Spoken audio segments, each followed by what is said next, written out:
उलझनों से डरिए नहीं, कोशिश करें बेहिसाब। उलझनों से डरिए नहीं, कोशिश करें बेहिसाब। ये जिंदगी है यारों, चलते रहिए जनाब। उसी के साथ आपका फिर से स्वागत है हमारे YouTube channel oven thought study point पर। हम पढ़ रहे हैं राजस्थान के दुर्गों के बारे में। राजस्थान के काफी दुर्गों के बारे में हम पढ़ चुके हैं। आज हम कुछ इंपॉर्टेंट और दुर्ग हैं जिनके बारे में पढ़ेंगे। शाहबाद दुर्ग, कोटा दुर्ग और शेरगढ़ दुर्ग। पहले ही बता चुका हूं, राजस्थान इतिहास को लिखने में, राजस्थान इतिहास के बारे में जानने में दुर्गों का जितना हाथ है, जितना महत्वपूर्ण दुर्ग है, क्योंकि दुर्ग के साथ ही राजा, रानी, वीर, वीरांगनाएं जितने भी है, आक्रमणकारी या आक्रमण सहने वाला या उस समय का राजा, ये सारी जानकारी जो है हमें इन दुर्गों के माध्यम से पता चलती है। तो साथ साथ में ये भी जानकारी लेते रहिए। चलिए आज हम सबसे पहले लेते हैं शाहबाद दुर्ग को, ठीक है ना, या सॉरी शेरगढ़ दुर्ग को ले लेते हैं सबसे पहले। देखिए शेरगढ़ दुर्ग के बारे में जानकारी लेते हैं कि शेरगढ़ का किला, देखो शेरगढ़ दुर्ग जो है ध्यान रखना, इसकी स्थिति क्या है, ये कहां पर बना हुआ है, किस जिले में है, इसके बारे में चर्चा करते हैं। तो देखिए शेरगढ़ दुर्ग जो है 12 जिला राजस्थान के अंदर है, ठीक है ना, 12 जिला है राजस्थान में, उसके अंदर ये शेरगढ़ दुर्ग बना हुआ है। किस नदी के किनारे है, ध्यान रखना, ये परवन नदी के किनारे है। किस नदी के किनारे है, परवन नदी के किनारे। ये मौर्योत्तर कालीन किला है, मौर्यों के काल से भी काल के पास वाला किला है। कोषवर्धक या कोषवर्धन पहाड़ी पर ये किला बना हुआ है, इस कारण से कोषवर्धन गढ़ भी कहा जाता है। शेरशाह सूरी जो था, कौन सा, वही मालदेव से युद्ध करने वाला, गिरी सुमेल का युद्ध वाला, उसने इस किले का नाम क्या रख दिया, शेरगढ़ रख दिया। बाद में मुगल बादशाह फर्रुखसियर ने शेरगढ़ का किला कोटा के राजा भीम सिंह को दे दिया, और जालिम सिंह झाला ने शेरगढ़ के किले के अंदर एक पिंडारी था, अमीर खां पिंडारी, लुटेरा टाइप का व्यक्ति था, अमीर खां पिंडारी, इसको शरण दी थी, ठीक है ना। किसने दी थी शरण, ध्यान रखना, जालिम सिंह झाला ने। और फर्रुखसियर ने किसको दे दिया था, भीम सिंह को। तो चैनल को लाइक करते रहिए, कमेंट करते रहिए, फटाफट स्क्रीनशॉट लीजिए।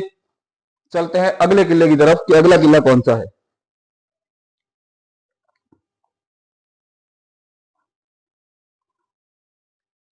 कि विद्यार्थियों से कहना चाहूंगा कि वक्त आने पे बता देंगे तुझे ये आसमां, हम अभी से क्या बताएं, क्या हमारे दिल में है। उसी के साथ चलते हैं अगले किले के बारे में जानकारी लेते हैं।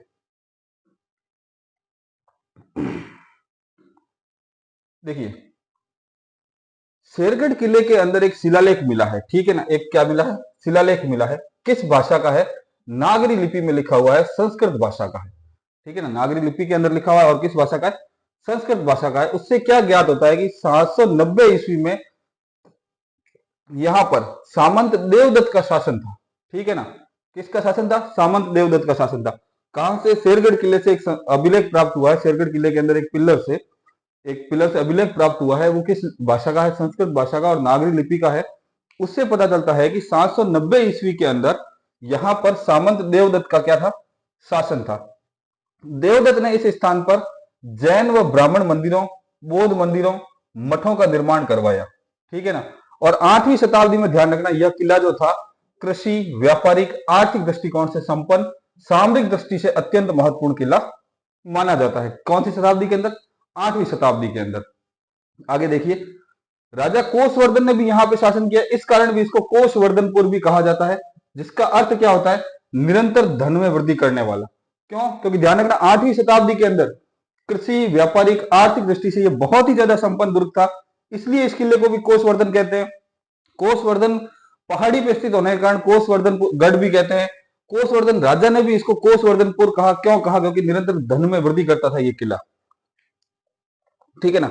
यहां पर ध्यान रखना, एक सभ्यता के अवशेष भी मिलते हैं जो 5000 वर्ष पुराने हैं, ठीक है ना। माना जाता है कि ये मनुष्य के प्रारंभिक पाषाण युग के अवशेष है, ठीक है ना। पुरातत्व जो वेदा है, उनको यहाँ पर सिंधु घाटी सभ्यता की उपस्थिति भी व्यक्त हुई है। यहाँ 3 हवेलियां हैं, नवाब की हवेली, बेगम की हवेली और राजा की हवेली। तो ये किला जो है, ध्यान रखना, राजस्थान के इतिहास की जानकारी भी देता है, साथ ही साथ सिंधु घाटी सभ्यता की भी जानकारी दे रहा है, प्रारंभिक पाषाण युग की भी जानकारी दे रहा है। और इसको कोषवर्धन गढ़ कहते हैं क्योंकि ये बार बार इस किले में धन की कभी कमी नहीं हुई, ये किला हमेशा निरंतर वृद्धि करता रहा। फटाफट स्क्रीनशॉट लीजिए और हमारे channel oven thought study point को लाइक कमेंट और सब्सक्राइब करते रहिए।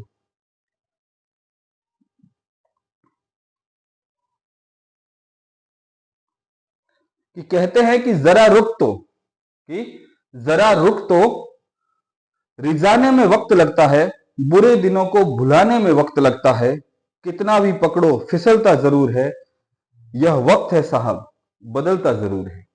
ये वक्त है साहब बदलता जरूर है। इसी के साथ हम अगले किले की तरफ चलते हैं कि अगला किला कौन सा है। अगले किले के अंदर अपन ले लेते हैं, आज शेरगढ़ हो गया है, आज लेते हैं हम कोटा दुर्ग के बारे में, ठीक है ना। तो कोटा दुर्ग के बारे में जानकारी ले लेते हैं कि कोटा दुर्ग, तो देखिए कोटा दुर्ग जो है, कोटा फोर्ट, ठीक है, कोटा फोर्ट जो है वो ध्यान रखना कोटा जिला राजस्थान के अंदर स्थित है। और एक और ध्यान रखना, यहां पर बूंदी के राजा जेत्र सिंह थे। पहले कोटा और बूंदी एक ही था, बूंदी बड़ा माना जाता था और कोटा उसकी राजधानी के रूप में रहा था।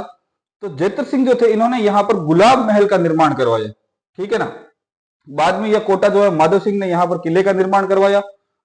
कोटा किला जो चंबल नदी के किनारे पर बना हुआ है। जेम्स टोड क्या कहता है इस किले के बारे में कि आगरा किले के बाद सबसे बड़ा परकोटा जो है वो किस दुर्ग का है, कोटा दुर्ग का। यह कथन किसका है, कर्नल जेम्स टोड का, ठीक है ना। लाइक करते रहिए, फटाफट स्क्रीनशॉट लीजिए, आगे चलते हैं।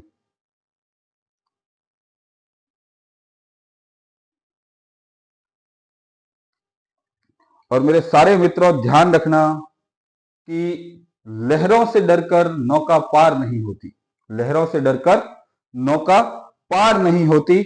और मित्रों ध्यान रखना कि कोशिश करने वालों की कभी हार नहीं होती, कोशिश करने वालों की कभी हार नहीं होती। तो अगला देखते हैं, कोटा किले के बारे में आगे की जानकारी लेते हैं।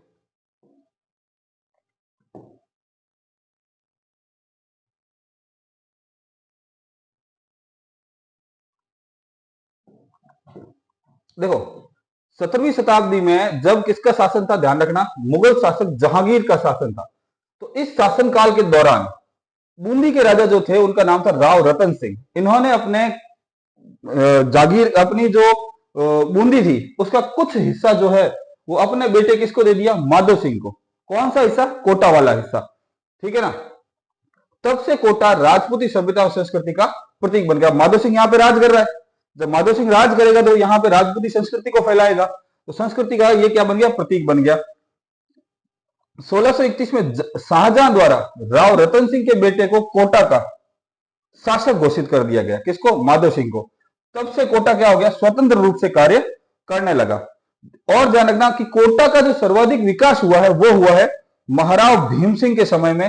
कोटा का क्या हुआ है, सबसे ज्यादा विकास होता है, कोटा जो है सबसे ज्यादा उन्नति करता है। इंपॉर्टेंट है किला, ध्यान रखना। इस किले के अकॉर्डिंग ही अपने को काफी कोटा की जानकारी मिलेगी जब अपन कोटा का इतिहास पढ़ेंगे उस समय। फटाफट स्क्रीनशॉट लीजिए, आगे चलते हैं।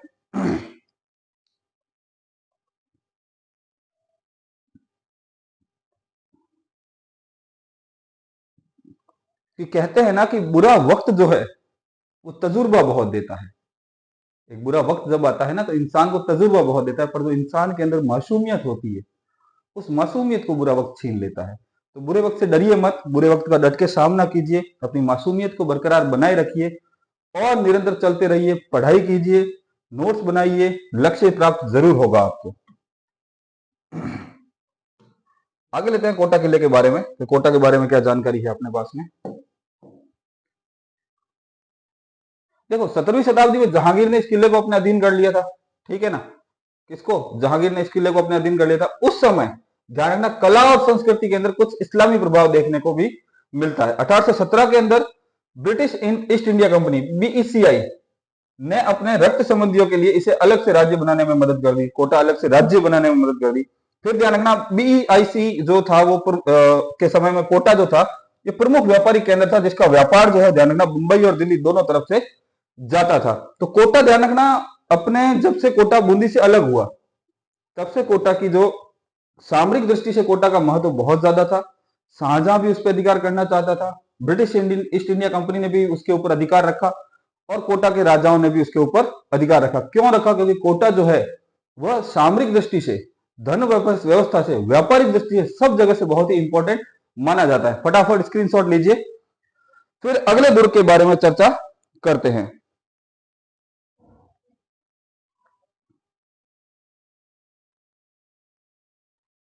ध्यान रखना मित्रों कि वक्त से लड़कर अपना नसीब खुद बदल ले, इंसान वही है जो कोशिश करके, हिम्मत करके अपनी तकदीर बदल ले। मैं भी देखो पसीना बहा रहा हूं काफी आप लोगों के लिए, तो आप लोग भी इन चीजों को पढ़ के और आप कहीं ना कहीं सफलता हासिल जरूर करें। तो आज अपन लेते हैं अगला किला, जो लेते हैं शाहबाद दुर्ग को लेते हैं। ठीक है, ये भी 12 के अंदर है, ध्यान रखना। शाहबाद दुर्ग, ध्यान रखना, शाहबाद दुर्ग कहां स्थित है? 12 के अंदर स्थित है। इसका निर्माण कौन करवाता है? ध्यान रखना, राजा मुकुटमणि देव चौहान इस किले का क्या करवाता है? निर्माण करवाता है। शेरशाह सूरी ने अपने बेटे सलीम के नाम पर शाहबाद किले का नाम बदलकर सलीमाबाद कर दिया था। इस चित्र में आप देख सकते हैं, भव्य किला है बहुत ही।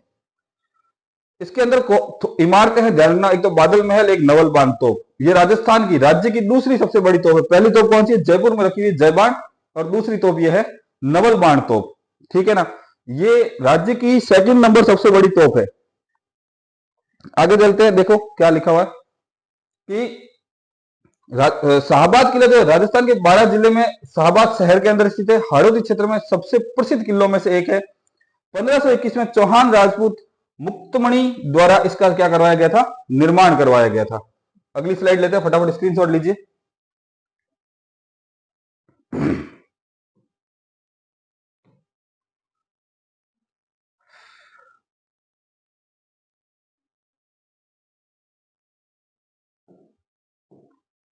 देखिए, शाहबाद दुर्ग जो है वो मुकुंदरा पर्वत श्रेणी, ठीक है ना, भामती पहाड़ी पर बना है।